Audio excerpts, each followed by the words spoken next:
After my dad forced me to give up my dream college to care for his illness, I discovered he was faking. I left at night, blocked him, and now he watches my graduation photos while living alone in that empty house.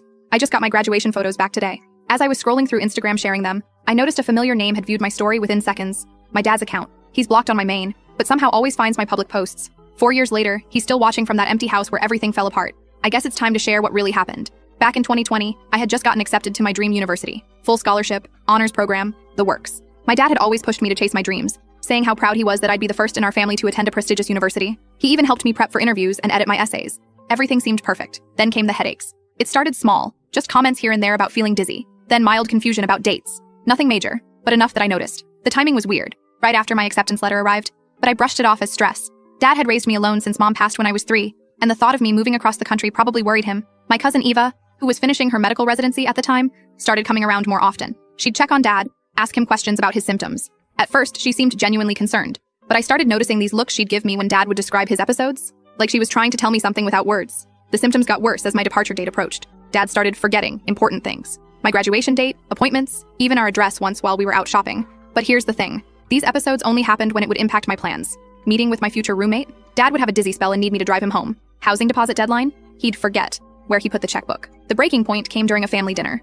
Eva was there, along with our family friend Henry, who'd been Dad's best friend since college. Dad had been complaining about numbness in his hands all evening, dropping his fork dramatically. But when he thought no one was watching, I saw him texting perfectly under the table. That's when I caught Eva's eye. She'd seen it too. After dinner, Eva pulled me aside. "Sophie," she said, "I need to show you something." She took out her phone and showed me her documentation of Dad's symptoms. A detailed log showing how they only appeared when I was making college preparations, and mysteriously vanished when he thought no one was looking. But the real kicker? Henry finally broke down and told us about Dad's secret girlfriend, Gabriella. They'd been dating for months, but Dad had asked Henry to keep it quiet. Apparently Dad had been perfectly fine during their dates. No confusion, no numbness, no memory issues. He'd even been planning weekend trips with her for the exact dates I'd be moving into my dorm. I felt sick. 4 years of hard work, countless late nights studying, all those academic competitions, and my own father was manipulating me into giving it all up. The scholarship had a strict deadline for acceptance. Miss it, and it would go to someone else. That night, I made a decision. Eva helped me pack while Dad was sleeping. I left a note saying I knew the truth and took only what I could carry. Eva had helped me arrange a tiny studio apartment near the community college where I'd start my backup plan. The next morning, my phone exploded with messages.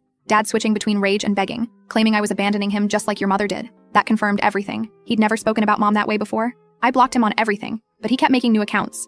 The worst part? His symptoms magically cleared up the moment I left. Suddenly, he was well enough to drive around looking for me, to call every family member. I spent 2 years at community college, transferred to a different university with another scholarship, and graduated last week. Through it all, Dad's kept watching from afar. Family members tell me he still lives in that house alone. Gabriella left him months after I did. He sits there, viewing my social media stories within seconds of posting, but never reaching out directly anymore. Sometimes I wonder if he really believes his own lies now. Does he understand what he did?